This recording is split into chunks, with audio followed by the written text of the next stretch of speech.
Have you ever looked at your parents and wondered, were they really destined for each other? I do all the time. My name is Samira, and today I'm sharing the love story of my parents, Robert and Elena, a story that began over 55 years ago and still lights up our family like the first spark of an eternal flame. Let me take you back to the late 1960s, a time of change, Beatles songs on the radio, and community events that brought everyone together. It was 1968. At the annual summer fair in our small town in Ohio, the air smelled of cotton candy and fresh popcorn, and a local band was playing upbeat tunes on the makeshift stage. My mom, Elena, just 19, was there with her friends, wearing a floral dress and laughing as they danced to the music. Dad, Robert, 21, was home from college for the summer, helping his father at the family garage. He wasn't much for dancing, but his buddies dragged him to the fair. As the band played a slow song, Dad spotted Mom across the crowd. In his words from an interview I did with him last year, she was glowing under those string lights. I thought, who's that girl with the smile that could stop traffic? I mustered up the courage, which wasn't much back then, and asked her to dance. Mom laughs when she recalls it. He stepped on my toes twice, but he had these kind eyes and apologized so sweetly. His first words were, "I'm Robert, and I promise I'm better at fixing cars than dancing." I thought he was charmingly clumsy. They danced the rest of the night, talking about dreams. Mom wanted to be a teacher. Dad planned to take over the garage. By the end of the fair, he walked her home, and they exchanged numbers on a napkin. That chance encounter at a community dance became the spark that ignited everything. But love in the late 60s wasn't always smooth.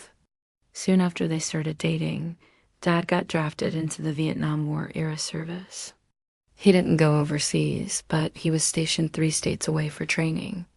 Long distance became their reality, handwritten letters every week, expensive phone calls on Sundays, and rare visits when he got leave. Mom says those years were the crucible that forged their bond. We wrote about everything, fears, hopes, even silly things like what we'd cook on our first date back home.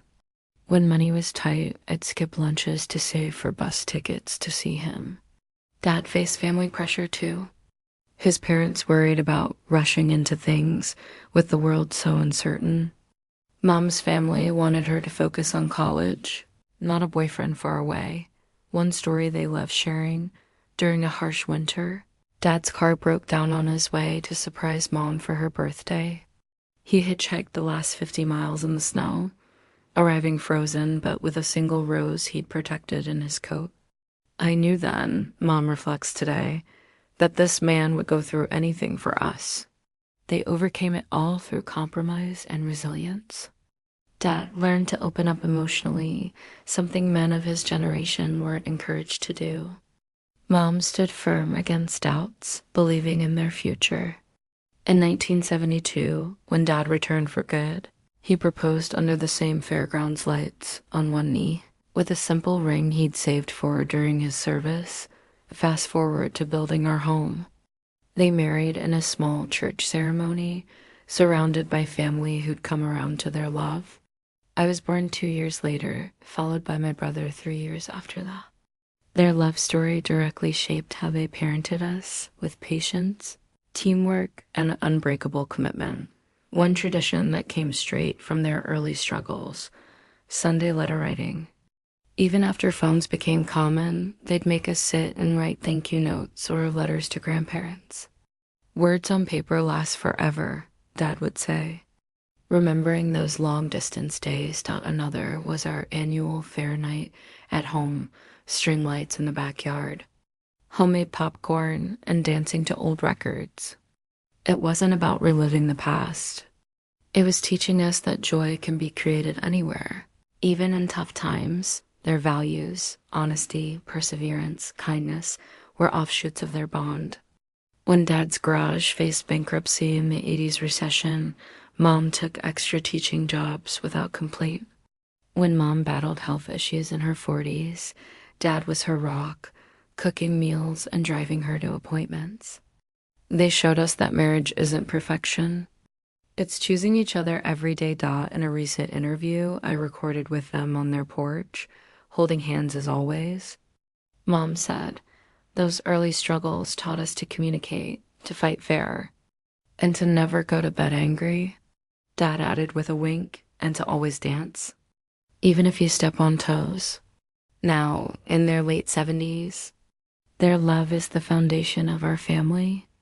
They babysit grandkids, sharing stories that make the little ones wide-eyed. My brother and I credit their example for our own relationships. We learned what real partnership looks like. Their legacy is everlasting. It's in the way we celebrate anniversaries big, how we support each other through crises, and how we pass on stories to the next generation. Their love didn't just build a home.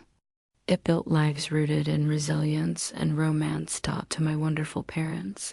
Thank you for showing us that true love isn't a fairy tale. It's a choice, a journey, and a gift that keeps giving. Your story inspires me every day, and I'm grateful beyond words for the example you set. If you're watching this, take a moment to reflect on your own family roots. What love story shaped you? Call your parents, ask about their spark, and cherish it.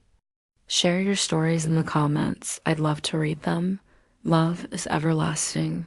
And stories like this remind us why. Thank you for joining me on this heartfelt journey with Voice of Samira.